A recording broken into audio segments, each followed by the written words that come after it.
Hello. Just want to address a question today. Someone asked, what can one person do? If you look all around you, you know there's a problem. You can feel it. It's going through every country.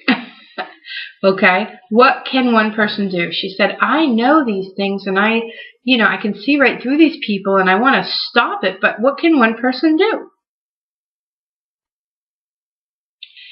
Okay, let's review. One person can make a difference. That's what one person can do.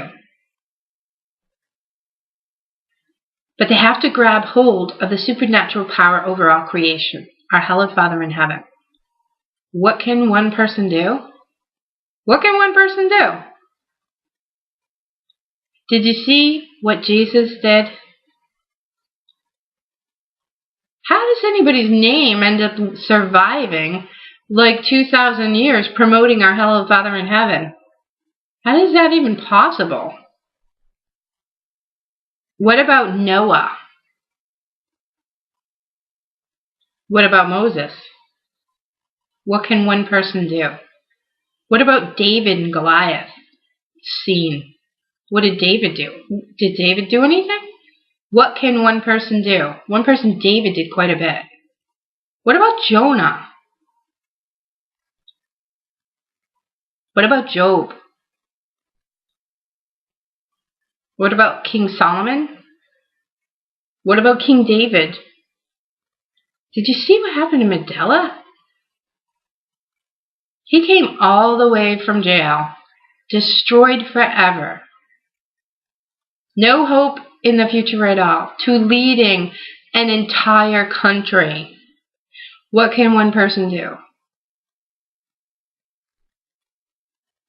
All you need is the faith of a mustard seed in our Hallowed Father in heaven, and you can move mountains, do His wonders, and more. So let's bring this into a small microcosm. That was global. Let's go to a little microcosm. A little micro world. Somebody's stuck. Stuck in a family or a world that they can't get out of. They're stuck in a paradigmal prison. In other words, oppressed, conditioned mentally and to believe that they can't do anything about it. Okay? That is untrue. All you have to do is break through it yourself. Break through that apathy. Okay? Learned apathy happens. What is apathy? It's a lack of interest, enthusiasm, or concern. It's indifference, lack of interest, lack of enthusiasm, lack of concern, lack of care, lack of unconcern. It's uninterestedness. It's unresponsiveness. It's impassivity. It's dispassion. It's lethargy. It's languor. It's ennui. It's acedia. Okay. So what is that? How did apathy ever happen? It's a conditioning. It's a conditioning of fear tactic.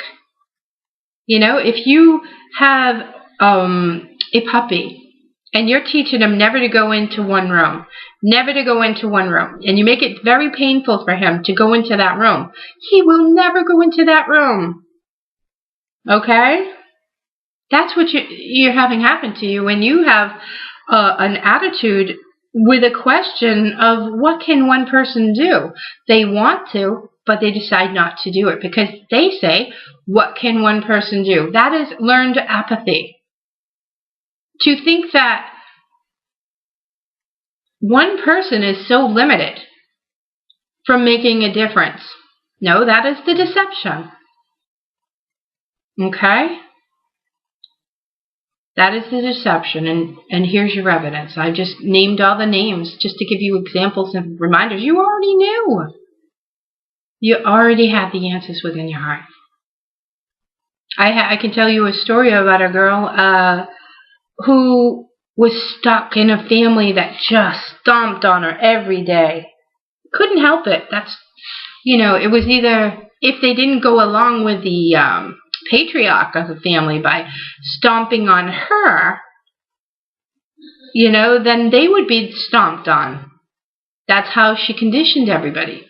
And she did it in such a way to make sure that she was the one that everybody went to have everybody afraid to question her. Okay? To have everyone afraid of being that person that was stomped on, this girl that I'm talking about. So over years of that happening, conditioning, it's like on autopilot now. And they actually learn to incorporate stepping on someone, still to get, like, as long as I'm not you, I'm fine. I'm better. Okay? They need that. They require someone to be the blame. That is in an unhealthy, sabotaged family where there is such an image of tightness, up to be someone that you're not naturally. Okay, maybe a high accelerated person that is very uncomfortable every single day of their life and don't have any clue why they have this big empty pit in their heart and in their soul. They're not satisfied. So they get insecure, and even though they're at the top of the mountain, they'll climb and they'll step on you. Step on this young girl and say, I'm better than you. You're a loser. And guess what? It's not true. But they need to say it now because they were conditioned that in order to survive and be better, they had to make it look better. And so that means making those things happen to step on them and say, I'm better. Because then at least there's one person that is an example of who not to be. Is it the truth about that person? That poor girl. No, it's not the truth. It just means she's strong. She's put up with a lot. But what happens is all those people that had to step on someone and gained from it as a reward from the patriarch, they ended up losing out everything. They're so unhappy. They don't know how to get really close or bond with people. They don't care about anybody else. They don't know how to. They will never have love. They will never have compassion. They will never have rescue. They don't even know what that is. They have actors around them. They have fake people. They have evil people around them. And they have no idea how to get out of the mess of feeling uncomfortable. But that girl that kept getting stepped on, she let it go for a while, thinking, maybe they'll grow up, and see the grace that I put up with something and, so long. And one day they'll come to me and say, thank you for putting up with my crap. That you didn't lash out and you had the grace to hold your pain. Thank you. Now I'm more mature. I'm sorry about what I did. And then she could say, I loved you that much that I didn't do anything back then. I let you do it because I thought you were in pain and you needed to avoid your suffering. But if that never came, as an adult, she made a choice. And she said, hell no. You are not doing this to me anymore. You are not my family. You never were. I do not know you. I do not know you. Same words a Hallowed Father will be saying to those that turned away and are looking to escape punishment. He will say, I do not know you. Just like he said to Judas, I do not know you. You know Judas's fate. Sometimes you have to make the difficult decision to understand that the people around you that are supposed to love you have no capacity to, because of whatever they've been through. And they are hurting you every day. And you have to be strong enough for your children to walk away and say, I've had enough. You are no longer welcome in my life. You were never family. You were using me. And the use of me and making yourself feel better by lies is going to stop today, and walk away for good. And don't ever let them back in. Don't ever let them fool you that they have the capacity to love. Because if they've done this to you that long, that's ridiculous.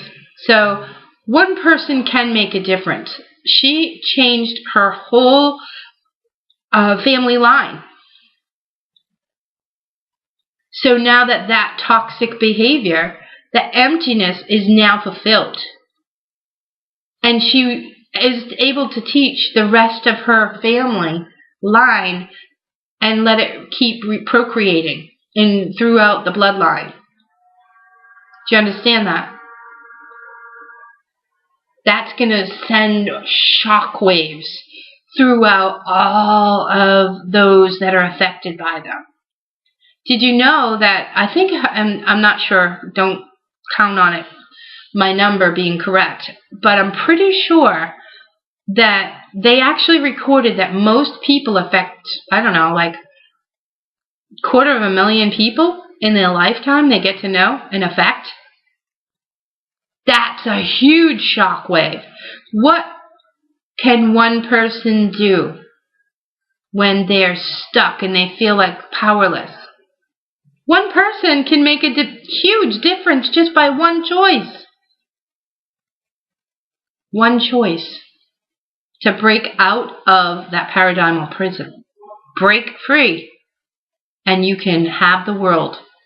But you have to grab hold of the supernatural power over all creation. And that's our Hallowed Father in heaven. Have the faith of a mustard seed. You can move mountains, do his wonders, and even more.